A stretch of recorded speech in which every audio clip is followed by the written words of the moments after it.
After graduating from Hamilton in 1990 with a major in English and a minor in Spanish, Edvige received a master's degree in journalism from Columbia. And over the course of her career in television, at ABC News in New York, at the Associated Press, and at CNN, she's garnered awards and recognition, including a Peabody and 7 regional Emmy nominations. Edvige has traveled extensively, visiting more than 50 countries and producing news and features in North and South America, the Middle East, Africa, and Asia. Last year, she had an extended assignment at the CNN Hong Kong Bureau, where she documented business and culture in the city. Now at home, temporarily at least, in Atlanta, she's been thinking and writing about tonight's topic, distancing without retreating. As somebody who travels frequently, I'm feeling both itchy to get back on the road and anxious about what post-pandemic travel is going to look like. So I personally am really looking forward to tonight's presentation. A little bit of housekeeping. As Sharon said, as we begin the program, we're all going to be muted except Edvige. Nancy and Sharon will be monitoring the chat window, so you can type in questions as they come into your mind, even while Edvige is speaking. And once she finishes her presentation, we'll turn to questions that we have in the chat. So Edvige, I want to thank you for being here, or for being there, or let's just say for being with us. And I toss it over to you. Thank you so much. Thank you, Ellen, for that wonderful introduction. Just a bit of housekeeping. So the Peabody was proudly a collective one that we won at CNN for covering the 2008 presidential campaign when Barack Obama was running. So I share it with the team, and thank you again for that amazing introduction. So I really, and I also want to thank Sharon and Nancy and all of you who've sort of taken the time to be here. I call what we've been, the state we've been for these past several weeks, as having a Zoom IV drip. So I'm glad you're here for another conversation. So I'm really excited. This is Hamilton, where I went to school undergrad. And I realize that these are challenging times, and I hope your families are doing well. And before I dive into tonight's topic, at home with the world, distancing without retreating, I want to tell you a little bit more about my experiences as a journalist, what led me to talk about this topic. But first, I have to say, next slide, please, Ellen, is my journalism career, I can say, started at Hamilton, at WHCL. I was inspired to share some rather embarrassing photos of myself, what I'm calling my first media job. And yesterday, when I saw that WHCL had a virtual party, I couldn't resist to share the photos. So there you go, Hamilton. I'm giving you credit for starting my journalism career. So let's go back to our first slide again and sort of establish what we're going to be talking about. So as Ellen mentioned, until recently, I was a senior producer at CNN, where I worked for more than 10 years, mainly on the international side. Before that, I was at Associated Press in Washington, where I was a White House producer. Along the way, I've covered breaking news and crisis environments, have interviewed executive leaders in business and government, examined sectors from the environment, the travel industry, in particular business travel. It's a career that's been really rewarding and has taken me across 5 continents, reporting on events and examining cultures. So the stories that have stayed with me are the ones with the human touch, those that have left me with that sense of being at one with the people I've met, at home with the world, which is why I'm calling this virtual conversation At Home with the World. Travel is the vehicle I will use to talk about this topic. Why travel? Travel is the connective tissue that joins people. It's the space where billions of us experience other cultures and share our own. With closed international borders, concern about whether it's even safe to travel at home, it's just one more of the facets in our life that's been turned upside down. I've spent the past few years covering the travel sector, and now I'm not holding myself up as a travel expert, but I do want to share my perspective on an industry that touches all of us, and also share what I think travel may look like on the other side of this pandemic. It's a sad time. Many of us, or some of us, have lost loved ones, or may have experienced hardships, may have strong feelings about whether we reopen the country or still continue to hunker down, shelter in place. But tonight is not about politics. It's not about policy. It's rather a way to get our minds off of the heavier concerns, the testing, the contact tracing, the race for the cure, the rising death toll, and everything else that has risen during the pandemic. Next slide. Distancing without retreating. What does that mean? By now, we all know what distancing is. When it comes to distancing from the rest of the world, the biggest factor will be, well, we can't travel. So in essence, we are distanced from the world. And without a firm indication of when normal travel will resume, whatever normal will mean after this pandemic, or even whether we'll want to travel again in the foreseeable future, I think it could actually leave us to disengaging from the world, in essence, retreating, unless we all do our part to stay connected. The three areas I will discuss will be how travel has made the world smaller, how we can stay connected to places and experiences that we've enjoyed, even while sheltering at home, and what's ahead when we start traveling again. Last November, I was producing a program on travel security. We were looking at how countries bounce back after terrorist attacks. We talked to travel industry association, government leaders, security experts, and businesses about how to overcome unexpected setbacks. We also detailed ways travelers can stay safe on the road. We knew that travel had evolved, that the annual family vacation now encompassed backpackers, wellness travelers, solo travelers, influencers, vloggers, bloggers, and many of us have turned into Instagrammers ourselves. We wanted to get a sense of what other trends existed. We talked to the US editor of Condé Nast Traveler, Jesse Ashcroft, and learned that even newer travel trends are on the horizon. There's something called the new nomads. There's the always-on traveler, which represents 7% of the US population. So the always-on, it's someone who's planning a trip, on a trip, coming back from a trip, or thinking about the next destination. I kind of find myself in the always-on traveler, and I wonder how many buckets in these segments that you may find yourself in. So we started talking about travel, looking at travel security, and in exploring that topic, really found, in a sense, that the world is really small. And what has made the world small? As I've mentioned, travel. Next slide, please. So the world is small. So when I was thinking about this subject, the song, It's a Small World After All, popped into my head. That Disney song, I'm sure if I gave any of you a chance to start singing it, you would know it instantly. So it popped into my world, you know, the childlike simplicity of that song. It was released back in 1964 for the World's Fair. But to me, it spoke to the time we are in now. Just one line. There's so much that we share, the song goes, that it's time we're aware that it's a small world after all. Pretty simple, pretty clear cut.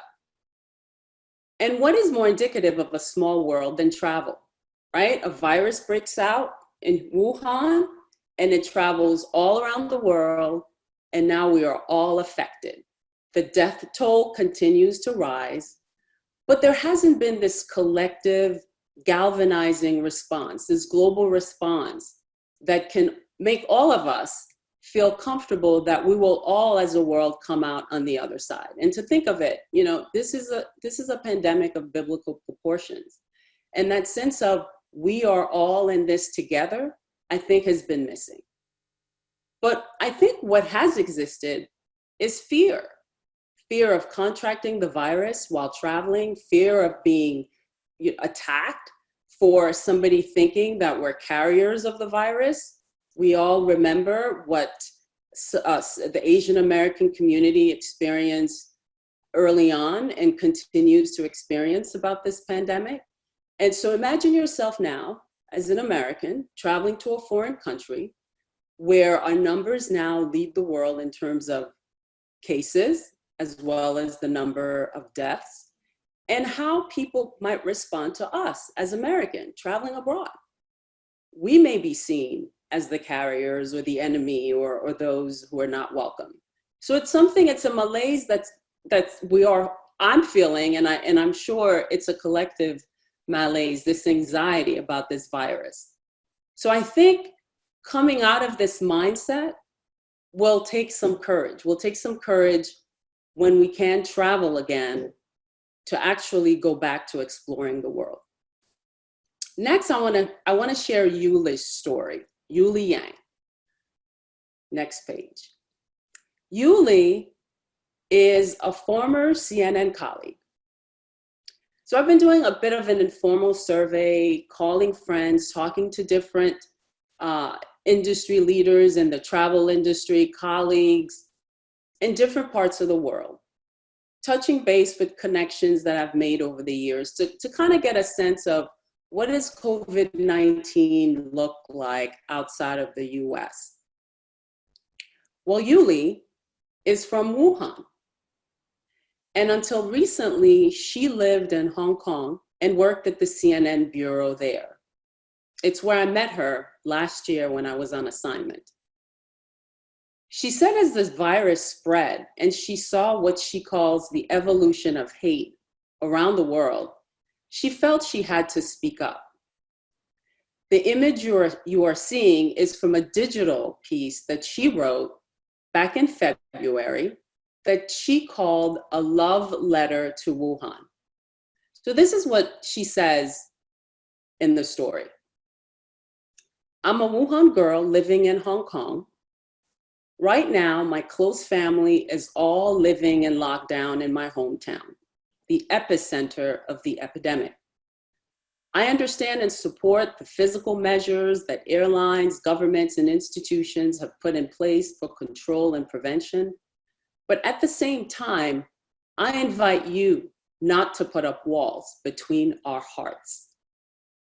I'm referring to the emerging trend around the world of discriminating towards Chinese people and towards those who look like us. She goes on to say, the virus also reveals an amazing truth, that we are all interconnected so much more closely than we might have thought. So one of the ways she decided, as well as writing this article, is to figure out what is the thing that connects all of us? What is one way that I can show that we are really one and the same? So she decided to do a video about a dish that's beloved in Wuhan and share it as a way of sort of like breaking the fear. So I'm going to show you that piece. So please play it.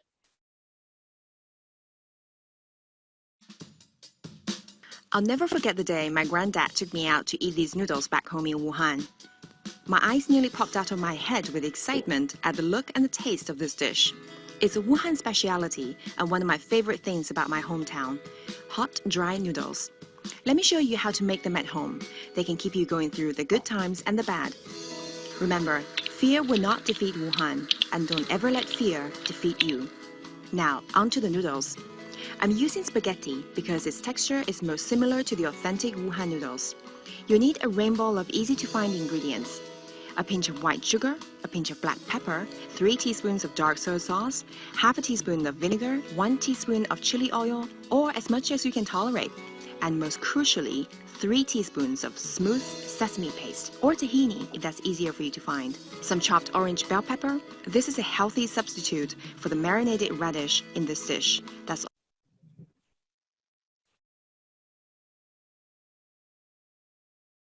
also in bright orange color.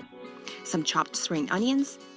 Once you've cooked your spaghetti, add all the ingredients on top, and there you have the hot dry noodles of Wuhan. Wait, before you eat it, mix it very well so that all the ingredients are evenly spread on the noodles. If you like the sound of this, try it and share it with your friends. And finally, I like to top off my favorite noodles with a magic ingredient: 3 sprinkles of courage from the people of Wuhan to the rest of the world. Thank you, Ellen. So I like the notion of courage and the situation she found herself in, being from Wuhan, and that initial feeling of wanting to retreat, but actually pushing forward to talk about what her country, not her region, her hometown means to her. Quick update on her: she's now living in Singapore. She just got a job at the UN. She will be based in New York, and is actually concerned about what reaction she might get when she tells people that she's from Wuhan.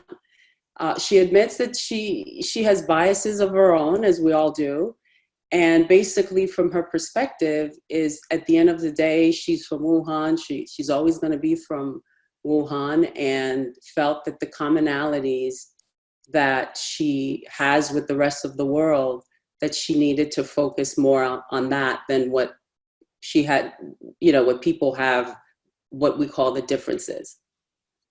Next slide, please.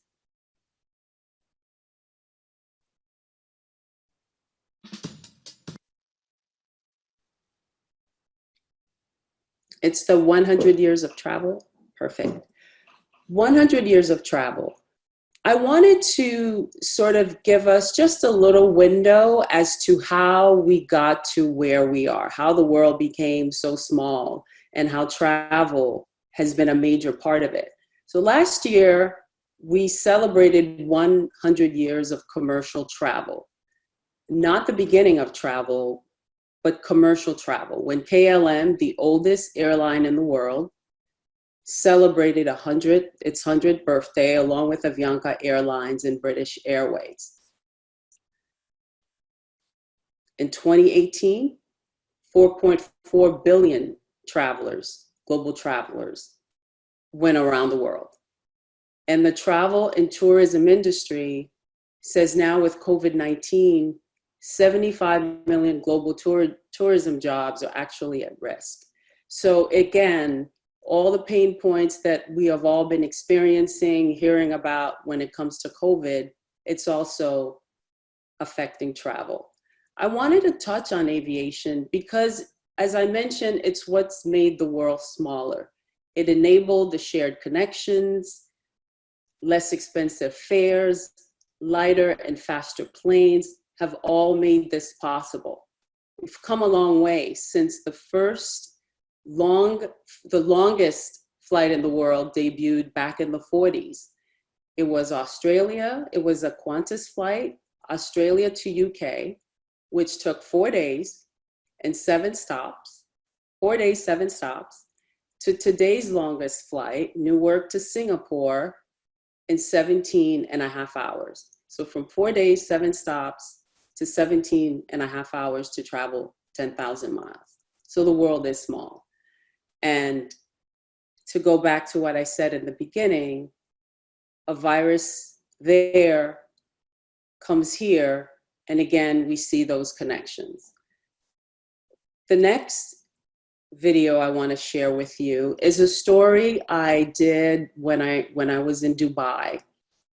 In the spirit of not retreating, not distancing so much as to retreat, I wanted to share the experience at the Sheikh Mohammed Cultural Center in Dubai. So for the last few years at CNN, I worked with Richard Quest, who's incredibly talented, is a huge aviation expert guru, and it's it's been a thrill to go around the world and do these different stories about travel and aviation. And every now and then you come up with a story that, yeah, it's a little touristy, but it reflects something that connects us. So Dubai, if you've been, it's like everything is bigger, the world's tallest building, the biggest shopping malls, the biggest theme parks.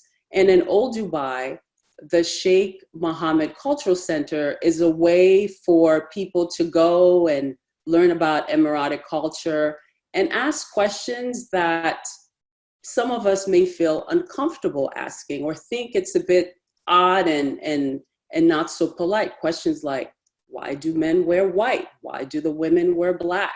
How many wives do the men have? So this is a center where there's no stupid questions. You can feel free to ask and learn and have those shared experiences. So just want to show you a small sample of the program. And this particular scene, they're talking about the ways of eating and the ways of dressing in the UAE. If you could play the next slide, Ellen, thank you. More than a dozen visitors have come here for the open doors, open minds. It's a lunch and a chance to learn about Islam and Emirati culture. The traditional way of eating, for instance. Thank you, it's very tasty. Excellent. The style of dress. And then goes the shayla. How men meet and greet. This is a greeting that we have. Just the nose and the sound of kissing. This I had to see for myself. There we go. Do the noses actually touch? Touch. That's it. It was fascinating to hear your talk over lunch because you addressed many of the issues that tourists, foreigners, want to ask but are too afraid to ask. Yes. Or they don't want to be embarrassed, or they don't want to seem to be culturally insensitive. That's why we offer all this information in this environment here for the tourists, for the people to feel free to ask any question. To me, it really speaks to, again, that connection that we make to travel, what we can learn, the shared experiences. So it really was one of my favorite visits while I was in Dubai, away from all the noise and all the hustle and bustle. So the next few slides, I'm just gonna talk about some of the ways that people have been connecting to the world. As you know, virtually, people have been connecting on Zoom. Online, there are also virtual tours. So the next slide, I'm just going to share some of the things people are doing and how they're experiencing and staying connected. There are myriads of virtual tours that have come online. Some even have live components or mimic video games.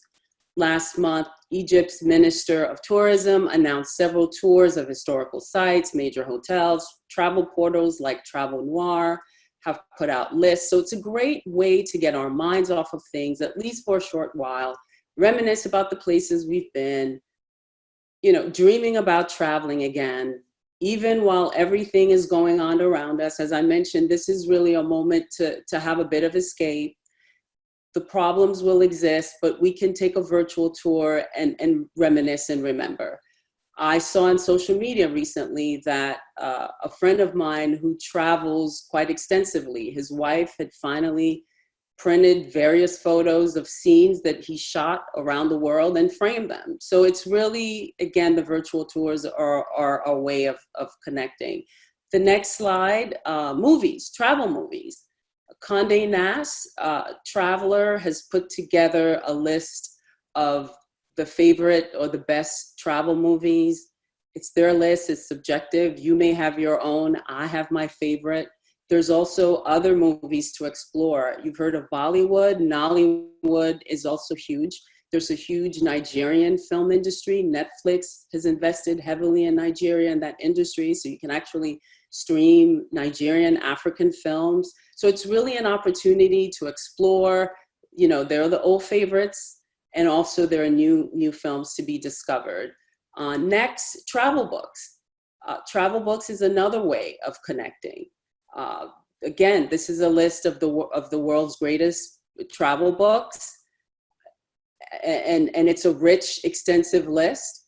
I, for one, I enjoy watching the old Anthony Bourdain shows, Parts Unknown. I mean, I just never get tired of seeing his journey through food around the world.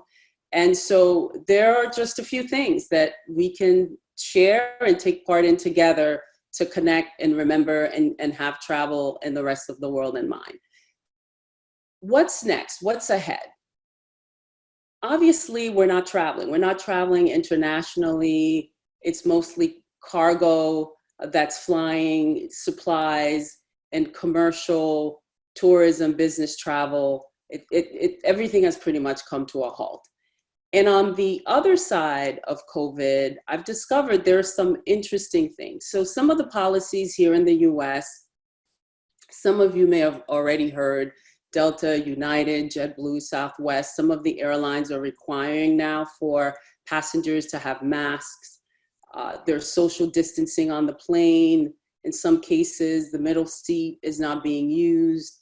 They're boarding from the back to the front to keep you from having to walk past a whole bunch of people. It makes sense, something that I think probably should have been done sooner. So there are all these new ways of looking at travel and some of the safety measures that need to be put in place.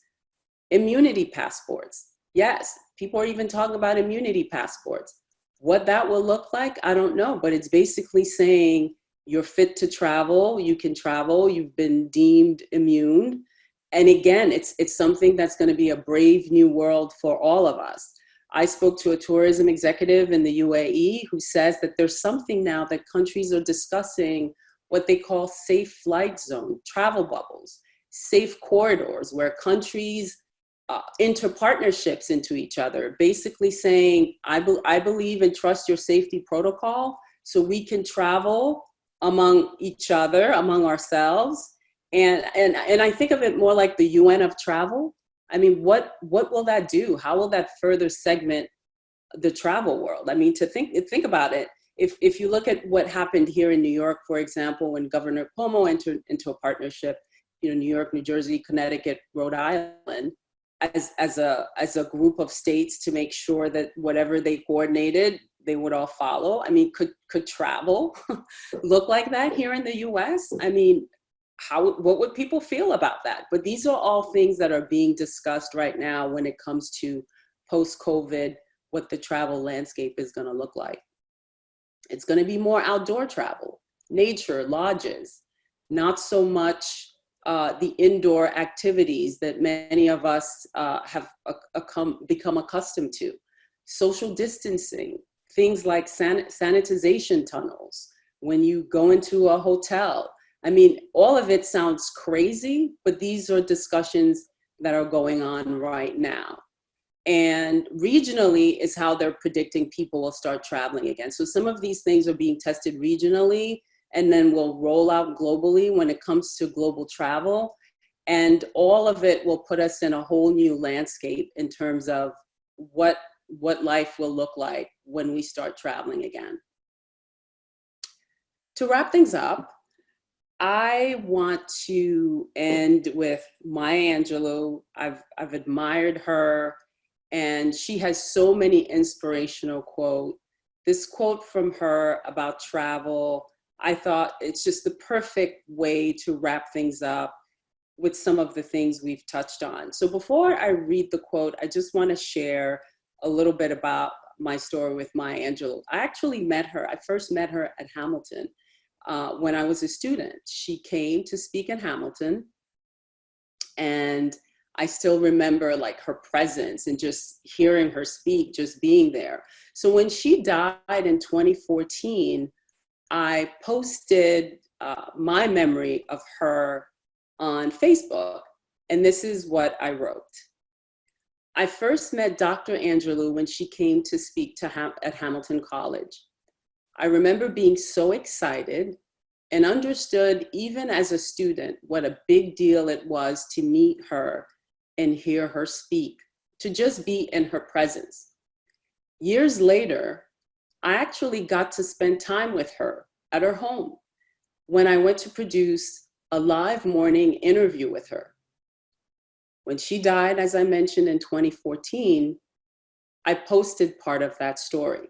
So when I met her at Hamilton, and I told her I was from Haiti, and she asked whether I'd read Masters of the Dew. I was from Haiti. She figured I probably had. I'd never heard of Masters of the Dew, a Haitian classic novel by writer Jacques Roumain. So she schooled me on that day. I never forgot it. So years later, when I found myself at her home, after we wrapped the interview, I had the privilege of chatting with her at her kitchen table, just the two of us. She showed me her recipe books, talked about her favorite dish. Feijoada was among one of her dishes that she really enjoyed. A Brazilian dish, she said, that was perfect for entertaining. Every word she spoke, I just clung to. Her voice, her perfect pitch, perfect cadence. I knew I was in the presence of greatness and have never forgotten it. So this is what Maya says about travel. Perhaps travel cannot prevent bigotry, but by demonstrating that all peoples cry, laugh, eat, as we've seen, worry, and die, as we're experiencing right now in this world, it can introduce the idea that if we try and if we understand each other, we may even become friends. Thank you.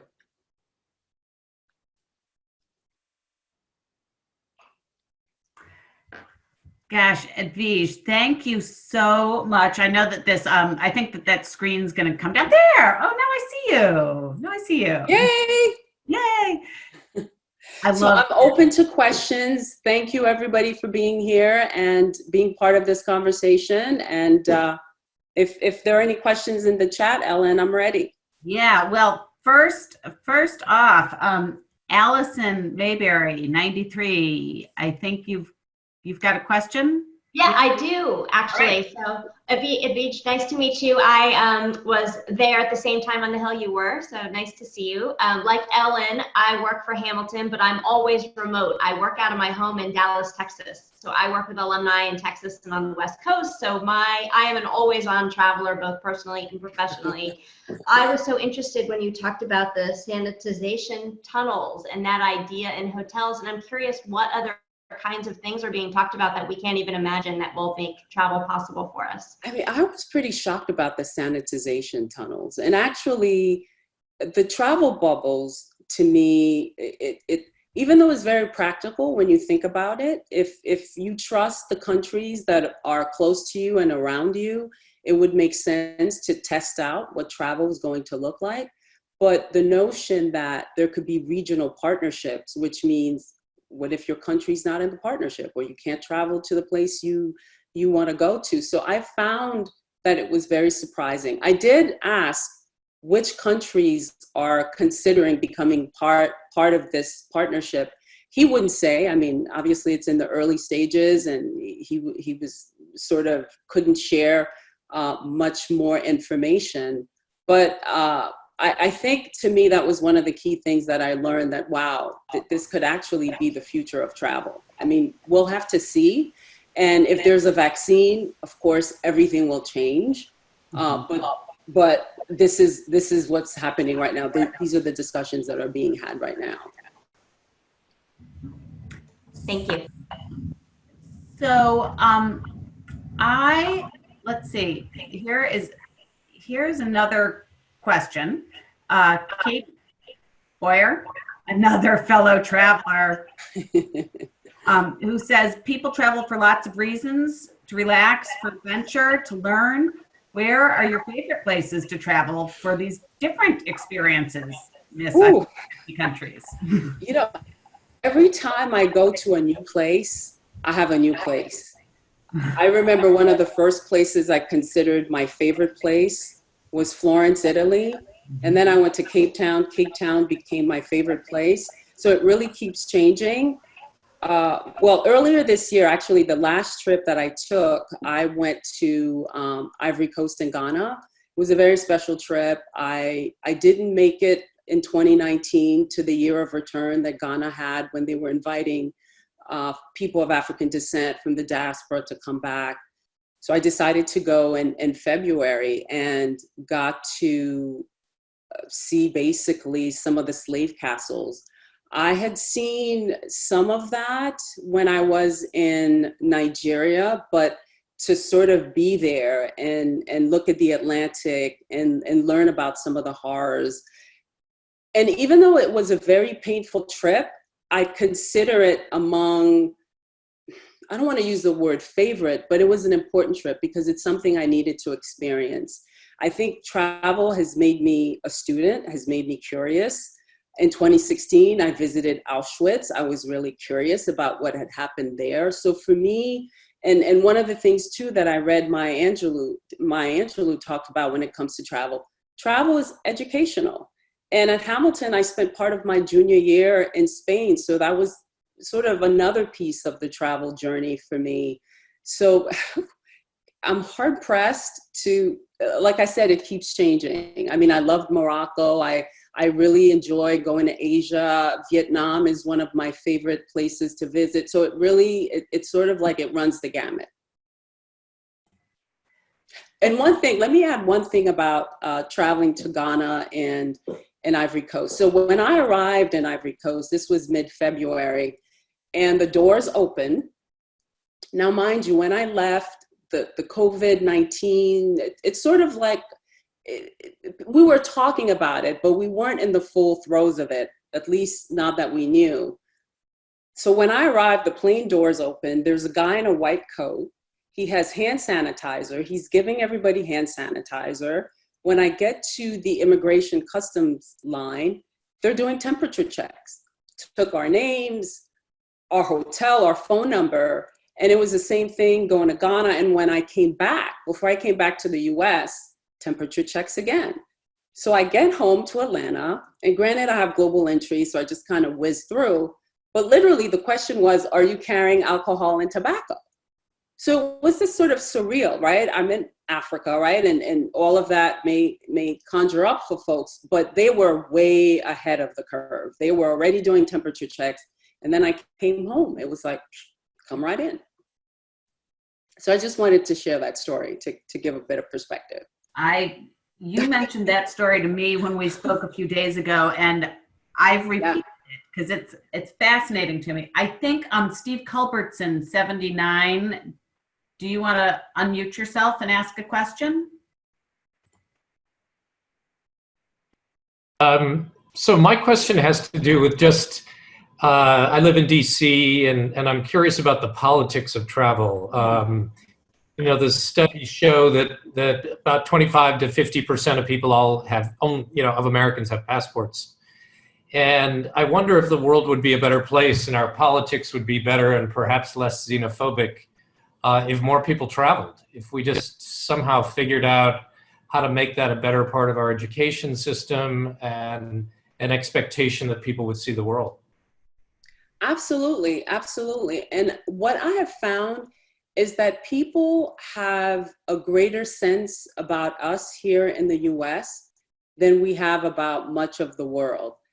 People know our movies or celebrities, you know, they'll quote lines from, you know, famous movies like, go ahead, make my day. I mean, when you tell someone you're an American, it's like immediately they're curious. I remember actually when I was coming back from visiting Auschwitz and I was headed back to Krakow. And this was like November 2016, I believe, right after the elections when Donald Trump became president and Hillary lost. And the cab driver absolutely knew everything that had happened. He knew that Hillary won the popular vote, that Donald Trump won by the electoral vote.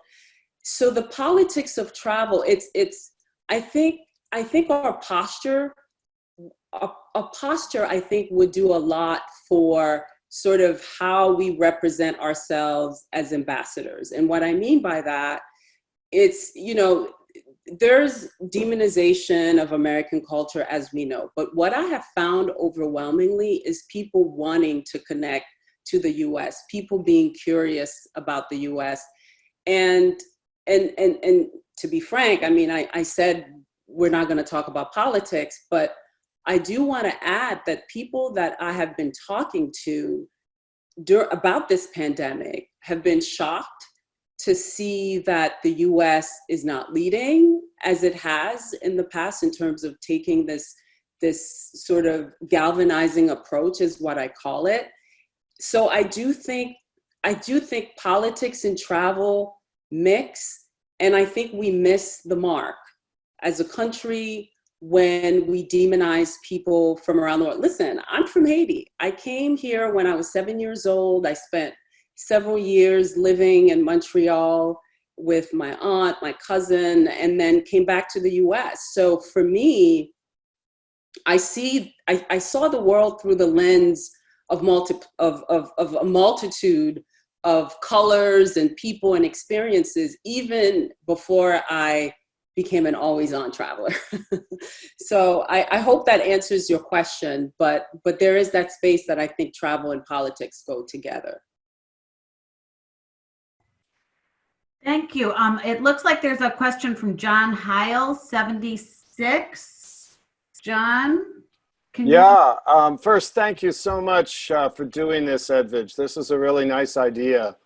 As a frequent traveler, my wife and I, of course, always have a planned trip or just getting back from or ready to go on one.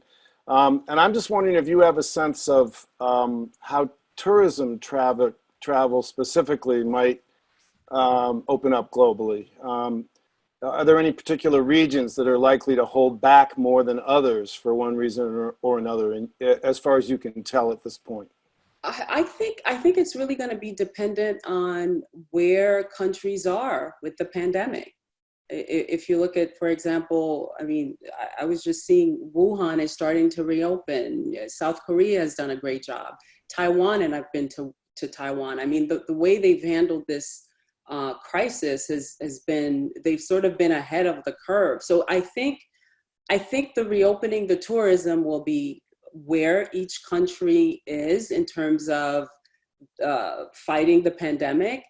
And I also think regionally, I think the regional travel, because I think Australia, New Zealand, so I think this regional travel is something that's sort of happening. People are, I think in the same way we're trying to reopen the country, countries that feel that they've done a great job, and some countries have, like if like I said, the UAE, and you know, I was talking to a friend of mine in Doha.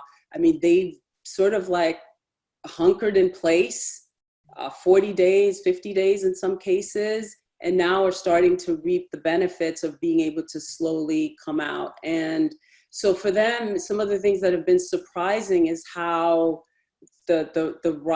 how social distancing has become a fight for freedom and liberty. And instead of, you know, the way they're experiencing it, where you know, in some cases you're being tracked by an app, and it's really some issues that would be privacy challenges for us, but it's the way a lot of countries have been able to sort of be ahead of us when it comes to resolving this pandemic. So I think how travel will play out will really be where we are in terms of how we're managing the pandemic. Thank you. The next question in the chat looks like it's from Hawkins K. Is that Kim? Who's Hawkins K? Oh, Kim. Kim Hawkins? If you're Hawkins K, unmute yourself. Okay. Yes, no, no, yes? Maybe it's not Kim. Okay. Okay, here's what it says. Here's what it says. Hawkins Kim. I think it's Kim Hawkins, but okay. Hawkins K asks, how has being a woman of color informed and influenced your travel experience? Whew, it's a good one. I think, as I've said, you know, I was talking to my friend Nicole Holland, and I think maybe Nicole is on the call. And I said to her, I approach the world as a friend. And I think, let me just go back a little bit, because I remember when I was a student at Hamilton, so I lived with a Spanish family. A family, actually, when I was in Spain last year, I tried to reunite with. I was able to talk to them, but didn't get to see them. And I'm so grateful because they really talked to me, and we really had deep conversations at the dinner table. And at the time, there were tensions between the Spaniards and the Arabs and the Gypsies. So we would sit at the dinner table, and at times they would say, you know, unintentionally, things would come out in terms of things that were a bit xenophobic, I'll put it this way. And I would say to them, do you realize that the way you're speaking about this group of people is the way in some cases at home in the US, people talk about me. People will say things about me as a woman of color.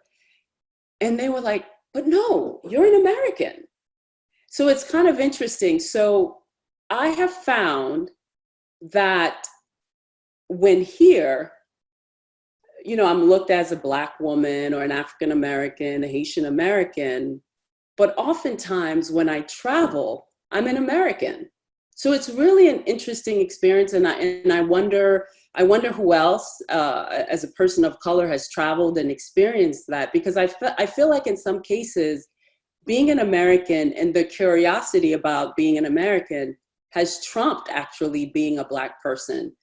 And there are spaces that I've had to understand. For example, in Spain, when I lived there and I would be walking down the street and they'd be like, morena, morena. And if you take the literal translation of, you know, dark woman but it, you know, and I learned later, it wasn't like you're walking down the street here and somebody's saying, hey, Black person, Black person.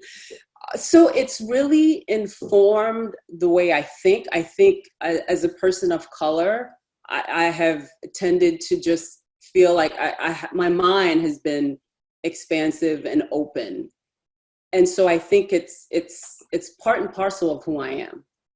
So Kim, if that question came from you, great question. Okay, let's see. I think also Ann Cummings, are you still on? You had a question. Can you unmute yourself? There you are. Oh, thanks. This is Aeon Cummings.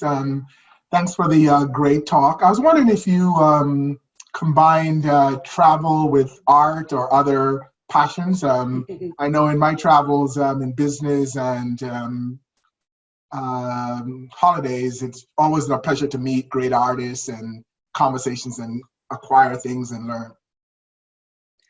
You know, acquire things, yes, yes, yes. Absolutely, absolutely. And I think in talking about the travel sector, I mentioned the new nomads, and I didn't actually sort of expand on that definition. So the new nomads, they're business travelers for the most part, but who are also very intentional about the leisure part of their travel. So you can either extend your business trip or do a stopover and take part in the culture, galleries, food. I mean, I soak it all up. I soak it all up. And I will come back with suitcases full of stuff as gifts.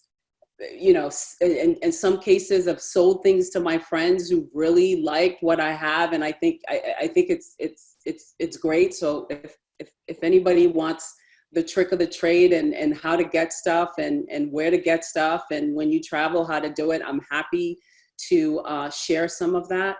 But I couldn't imagine getting on a plane, traveling 10 hours, 15 hours, in some cases longer, and working and not trying to at least bring something back. And in some cases, particularly when you're in news, literally you parachute in, you get the story, and you have to be back on a plane to come back and file it. So it's not always, you don't always have that time, but leisure travel and business travel have sort of become one for me. And so when I've mentioned to folks, you know, I'm traveling, they'll be like, are you going for work? Are you going for vacation, for holiday? And it's all become one. So I do agree with you. I don't see how you travel and not try to engage in the culture, in the art. Thank you. Wonderful. Okay, I think we have time for one final question, which appeared in my text here. And it is, I'm not sure who this is from, but personal for you, Edvige. If you, Edvige, were planning personal international travel, is there some place where you definitely would feel comfortable going, or is there a country or a city where you definitely would not go? And I guess it's not my question, but I would say pretend that there isn't a pandemic. I mean, like, let's not be concerned about, you know, let's not be concerned about that. I'm not going to say where I wouldn't go, right? Because we're being very inclusive in this conversation. So that would totally take away from everything I've said. I really want to go to Rwanda. And when I was in Kenya, I did not get a chance to go and really want to go. I mean, Paul Kagame, the president of Rwanda, I was doing an interview and I got to meet him, and he wrote this book about called Rwanda Inc. And Rwanda has sort of been a model in terms of an African country that's really progressive, and everybody who's gone talks about how it's great, it's amazing. Not to get into the politics of him trying to sort of extend, you know, his term, but I'm excited to go. And then recently, for another talk I'm going to be doing, I got to talk to a Hamilton alum who's currently in Rwanda, works at the CDC, and it just made me even more excited. And I hear it's lush, it's beautiful. So Rwanda's, you know, top of the list. And I haven't been to Egypt. Oh. I know. It's like, I really want to see the pyramids. There are tons of places. I find that for every place I go, there's another place I want to go to. So I would say when things change, and again, to that point, the numbers have not been, you know, as dire on the continent and warmer climates. So they're saying that perhaps the pandemic is yet to hit it, but so far the numbers have been very, very small compared to here. And I'm sure you haven't heard much about what's happening, you know, in parts of Africa, which is one of the reasons I really wanted to talk about that. You know, we've heard about Europe and what's happening in Asia, and obviously here. So I wanted to find out more about what's happening on the continent. So I would say Rwanda. Well, and that is a great final comment and a great way to tee up your next session with us. So Edvige, I really want to thank you for your presentation and your thoughts tonight. And I want to thank everybody for coming out and spending an hour with other Hamiltonians dreaming about when we can get back on the road and explore again.